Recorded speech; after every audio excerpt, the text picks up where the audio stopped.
مفہوم حدیث ہے کہ نبی اکرم صلی اللہ علیہ وسلم نے فرمایا کہ جو شخص قرآن پاک کی ایک آیت سنے اس کے لیے 2 چنے کی ہے، لیکن جس نے اس کی تلاوت کی تو روز قیامت اس کے لیے نور ہی نور ہوگا۔ آج ہم یہ دیکھیں گے کہ قرآن پاک کی تلاوت کرنا اور قرآن پاک کو سننا 2 الگ الگ چیزیں ہیں، 2 الگ الگ باتیں ہیں۔ آج ہم قرآن پاک کی تلاوت پہ تو فوکس کر لیتے ہیں، اس کو تو اہمیت دے دیتے ہیں، لیکن قرآن پاک کو جب سننے کی بات آئے تو ہم لوگ وہاں پہ بہت زیادہ اس کی تعظیم و تکریم نہیں کرتے، اور اس کو بالکل ہم لوگ بہت زیادہ ہی غیر اہم سمجھتے ہیں۔ ہم نے اپنی رنگ ٹون میں جو ہے وہ قرآن پاک کی آیتیں لگائی ہوئی ہوتی ہیں، اور ہم ریسیو کر لیتے ہیں، قرآن پاک کی آیتیں پوری نہیں ہو پاتی۔ ہم قرآن کی تلاوت ضرور اپنے گھر میں لگاتے ہیں، اپنے کاموں کو کرتے رہتے ہیں، ادھر ادھر ہمارے ذہن ہوتے ہیں، جبکہ فوکس کر کے سننا ہوتا ہے۔ آج ہم حدیثوں کی روح سے یہ بات جانیں گے کہ قرآن پاک کو سننا کتنے فضائل و برکات کی بات ہے، کہ حضرت ابن مسعود رضی اللہ تعالی عنہ سے وہ قرآن پڑھ رہے تھے، تو نبی اکرم صلی اللہ علیہ وسلم اپنے ممبر شریف پہ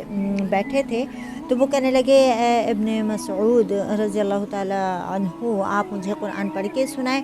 تو وہ کہنے لگے کہ یا نبی اکرم صلی اللہ علیہ وسلم، قرآن تو آپ پہ نازل ہوا ہے اور میں آپ کو پڑھ کے سناؤں؟ تو وہ کہنے لگے کہ ہاں، نبی اکرم صلی اللہ علیہ وسلم کہنے لگے کہ ہاں مجھے پڑھ کے سنائیے، میرا دل چاہ رہا ہے۔ تو انہوں نے پڑھ کے سنایا، اور آپ کی آنکھوں مبارک سے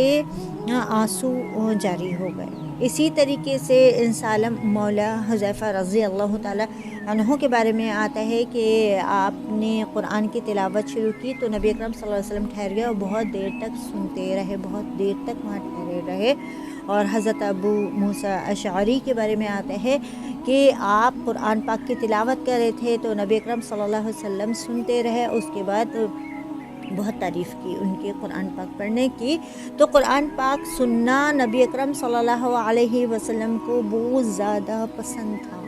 بہت زیادہ پسند تھا۔ بعض علماء تو ہمارے یہ بات کہتے ہیں کہ قرآن پاک کو پڑھنا، قرآن پاک کو سننا، ٹھیک ہے، قرآن پاک کو سننا جو ہوتا ہے وہ قرآن پاک کو پڑھنے سے زیادہ فضائل کا حامل ہوتا ہے، کیونکہ جو پڑھنا ہوتا ہے وہ نفل کے درجے میں آتا ہے، اور سننا جو ہے وہ فرض کے درجے میں آتا ہے۔ تو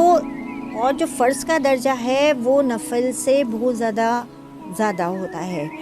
قرآن پاک میں اللہ رب العزت فرماتے ہیں کہ تم قرآن پاک کو جب قرآن شریف تمہارے سامنے پڑھا جائے تو تم اسے غور سے سنو تاکہ تم پہ رحم کیا جائے۔ اگر آج ہم قرآن پاک کو غور سے نہیں سنتے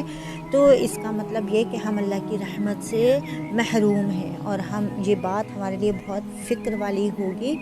کہ ہم اللہ تعالیٰ کی رحمت سے محروم ہو جائیں۔ تو اس بات پہ فوکس کیجئے کہ ہمیں قرآن پاک کو سننا ہے، اور جہاں پہ بھی قرآن پاک کی تلاوت ہو رہی ہے، جہاں بھی قرآن پڑھا جا رہا ہے، تلاوت لگی ہوئی ہے، تو چپ چاپ ہو کر اس کو سن لیجئے۔